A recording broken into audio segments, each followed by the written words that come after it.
Assalamu alaikum everyone. I'm back again today with my second video.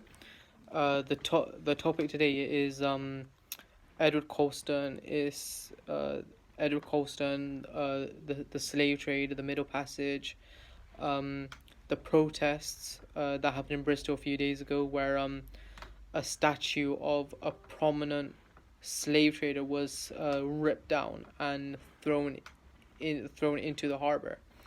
So so first off, I just wanted to apologize, as I told everyone that I'm releasing this video yesterday.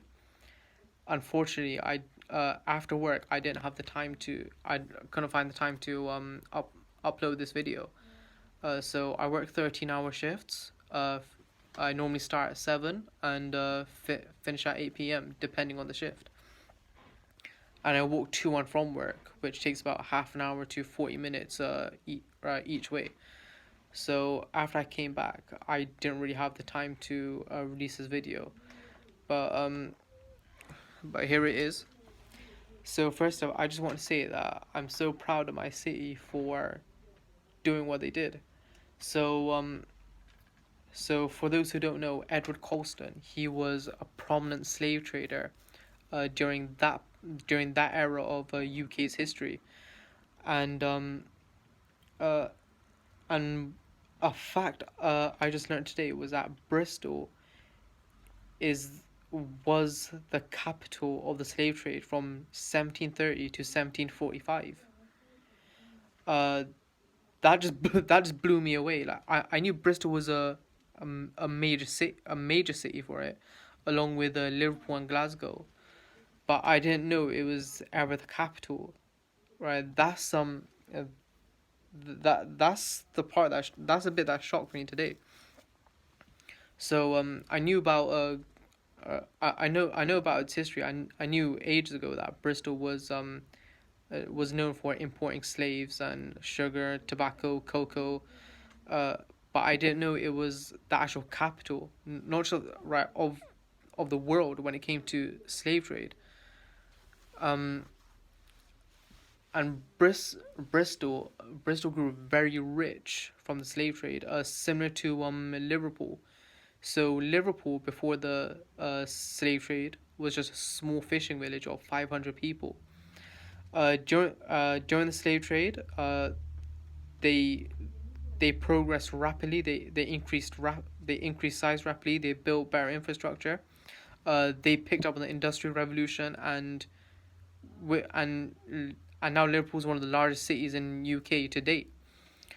Unfortunately, with Bristol probably made more money than Liverpool, but the merchants, the slave traders, they do not invest that wealth into the city, right? Instead, they pocketed it. They kept it to themselves, which is why if you look around Bristol today, uh, you won't see any of that. You won't see any of that wealth. You won't see any of the infrastructure. You won't see, right? Because Bristol didn't pick up on the industry. It didn't progress from that. All the wealth was just pocketed by the merchants and their descendants. They're still keeping it. So so yeah, that man Edward Colston, he was one of the main people responsible for the facilitation of uh of trading slaves basically throughout the world. Um, uh, I'm I'm sure a lot of you know about the Middle Passage. How many, right, over 2 million slaves died on board, and when they were found dead, they were just chucked over the ship and drowned in the sea. What I find interesting is how Edward Colston, after all these years, his statue was thrown into the sea, was thrown into the harbor, the same harbor that was a large trading port, right, for slaves, right. He was just thrown into the exact same harbor and drowned. And funny enough, there are actually bubbles come up to the surface from where he was thrown into the harbor, which I find interesting. I see that as karma. I see that as karma. And and yes, that's the first thing. Right. I've I'm so proud of my city for, right, for what they did, and they made international news. So within 2 hours of me seeing that story on Instagram, my one of my cousins in Scotland, she posted this on her story as well, and I was shocked. I didn't know it would go national so quickly. But then a few hours later, Ice Cube retweeted the exact same article, so it's in America now as well. Uh, I'm sure most of you know Ice Cube, the American-based rapper. So so yeah, that statue should have been taken down long time ago. People were petitioning, right, for that statue to be taken down. No progress was made. A lot of people were just making us were just making stupid defenses, saying that, oh, it's a part of our history. Well, yeah, it's a wrong part of your history. UK and America was mainly built by African slaves. Was mainly built by African slaves. Why people did not build all this that you see nowadays in UK or America? Right, it was all built by slaves. So the house that you're living in now, right, majority of you, the house that you're living in now, was built by a slave. And I've seen a lot of posts and comments trying to uh pave over this part of British history, saying, oh, it's in the past, or well, we ended it, didn't we? um so we did good. We abolished slavery, right? We did good. But the thing is, that's not the entire truth.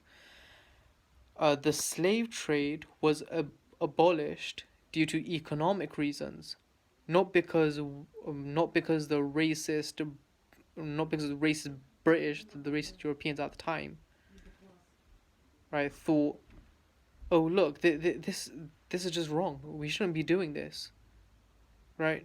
No, no, that's not what they abolished it. They abolished it because of economic reasons, because they had the, I think it was the Haitian Revolution, which because because many of the slaves were revolting in the Americas, that was making the slave trade too expensive. So it was a loss. It was a liability. So they had to end it. That's why it ended. And this protest that happened in Bristol, I'm gonna go into the Black Lives Matter movement in a minute. This is actually causing, right, national, this is actually causing national ripples now. So I just read today in an article as well that they took down a statue of a famous slave trader in East London as well. And I read an article. I'm not sure if it's true, because you can't just trust everything on social media, everything read on social media. But I read an article that in Belgium, they done the same thing, took down the statue of a famous slave trader. So what Bristol did, they're making ripples. They're making ripples nationally and internationally. Right. So yeah, for that reason, I couldn't be more proud to be Bristolian, despite its history. Strangely enough, because right, one of the things Bristol is known for is protesting and rioting. Remember the St. Paul's riots in the 80s? Yeah, that caused national ripples as well. That caused the whole nation to go into rioting. But yeah, if we want to move beyond the slave trade, I think we need to do stuff like this. There's still other statues in Bristol City Centre that I've seen as well, which deserve to be taken down, which need to be taken down as well. Other statues of slave traders, or just like or just colonialists, like still people that weren't the best people in British history, right? People that should not be remembered as heroes and should not be venerated to the point of having their statues, right, erected all over the city centre, all over the country. They shouldn't be venerated to the point where they have roads, roads and streets named after them. So yeah, I'm proud of my city for right for this. I couldn't be more proud of my city for this type of action, and yeah, it was mainly I think it was white people that took down the statue as well. So in my future videos, if I ever talk right, if I ever talk about the white system or something like that, I'm not talking about every white person or anything like that. No, I'm talking about the system, and I'm talking about certain groups of white people who are racist. They're either openly or closet racist, or they're just in denial of their own racism. So so yeah, that's that's what I want to talk about. And before I finish off, I just want to get into the whole Black Lives Matter movement. So so okay, first off, yes, I agree. I agree with the statement. Black Lives Matter. I agree with the statement fully. Right, but the actual movement, the actual protests, known as Black Lives Matter, was set up by was is funded by George Soros, who the Jewish banker. And why would a man like that be funding uh right any movement for black people?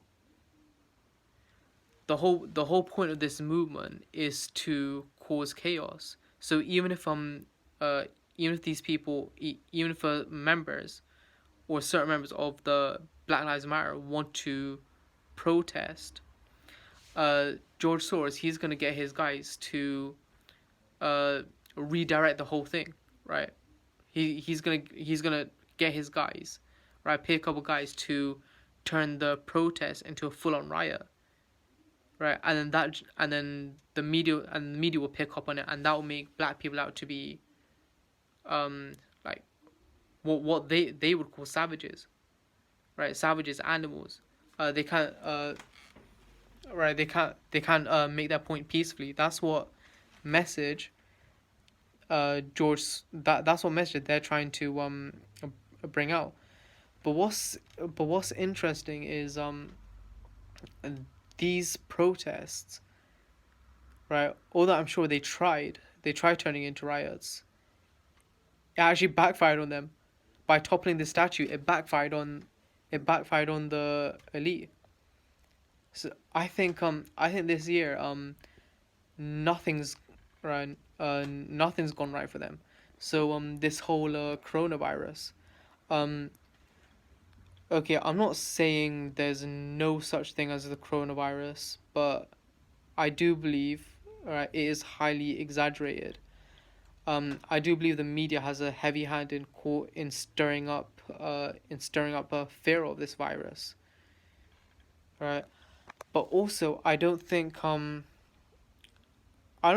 it did not come from China anyway. More than likely, it came from Britain and America.